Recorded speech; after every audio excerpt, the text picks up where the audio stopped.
Hello guys, welcome back to my channel. This is JustAFutureTeacher, and today we come back with my part 2 of my 3-video series on my exams. So if you're into the core subjects EC through 6 exam, then stay for this video.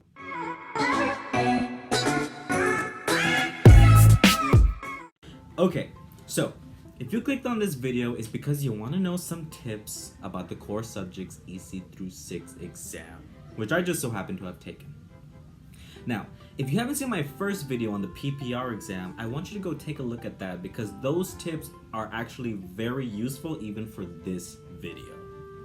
But I don't want to repeat it, so we're going to go through some specifics on this exam that I think would help benefit you. Let's get to it. So, tip number 1. Take practice exams. And for this one, I actually recommend that you take 2. The first practice exam that you're going to take, if your university offers it, is going to be the one before you even study for the exam. That's going to let you know where you are at your base level. So, after you take the first one, I recommend studying for it, like legitimately study for this exam. I mean it. And then take the second practice exam to see if you improved, if any. So do that. And that's going to let you know and set the tempo of what you're going to have to be doing for the actual exam. So tip number 2. This tip fits with tip number 1, which really is play to your strengths. For example, I am really good on the subject of science. Science, I just love science, well, at least early childhood up to 6th grade science. To me, that was just something that I love doing and learning about. Some of you might be different. Some of you might not have any strengths, or some of you might have a few more strengths than I actually did. But for this tip, you just want to play to your strengths. Focus on the ones that you are having trouble with. For example, the fine arts section, they don't, at least in my university, they don't teach you about art pieces, colors, and music, and the notes, and blah, blah, blah. They don't do that. So that one was something I had to spend a lot of time on, was getting that down. But for the subjects that you feel very, very comfortable with, I wouldn't worry too much about it, especially if you're getting A's on the practice ones. So I just play to your strengths and worry about the ones that you really need the help with. So for the last tip, tip number 3.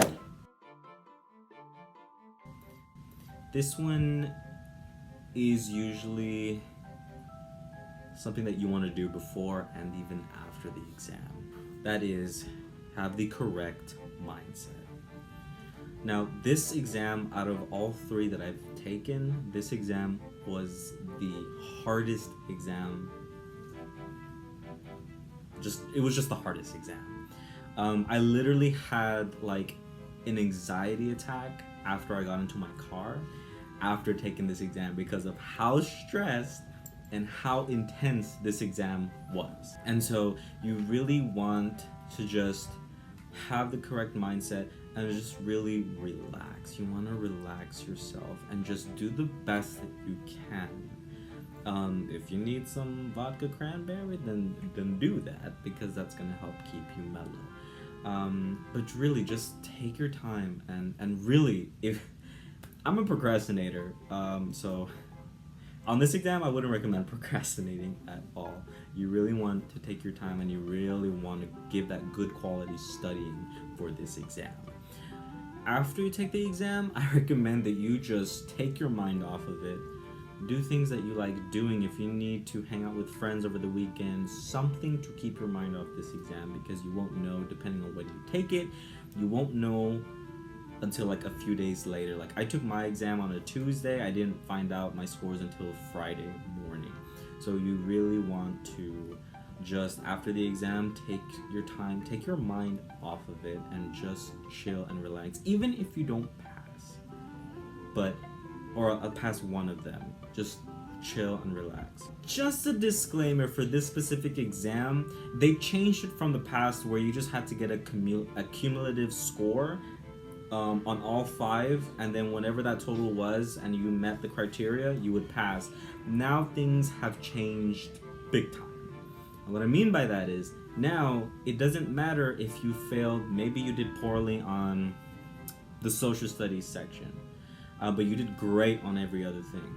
In the olden days, you could pass the exam no problem just by doing that, but in today's standards, you have to pass each section. Mind you, these sections are timed. You're gonna be doing 5 hours, like you're gonna be doing 4 to 5 hours straight just doing this exam of how intense it is.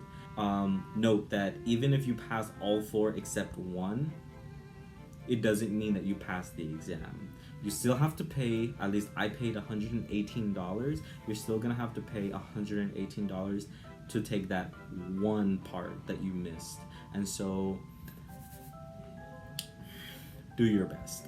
Like I said before, guys, you want to be sure to check out my PPR video because that goes over some other tips that you will need for any exam, and they are very much relevant for this one as well. So I recommend checking that out. I'm gonna have that video in the description down below, so check that out if you're preparing for the PPR, ESL, and even the core subjects, because it is just as important. These tips are specifically for the core subjects, but I would say for the PPR, because that one honestly was like the easiest exam. But for sure, check that video out. Hey guys, like and subscribe and turn on post notifications so you'll know when my videos upload, and be on the lookout for my last video for my 3-part exam series that's gonna go over my ESL tips and tricks. So be on the lookout for that. I hope you guys found this video useful, and I'll see you on the next one. This is Just a Future Teacher signing out. Bye.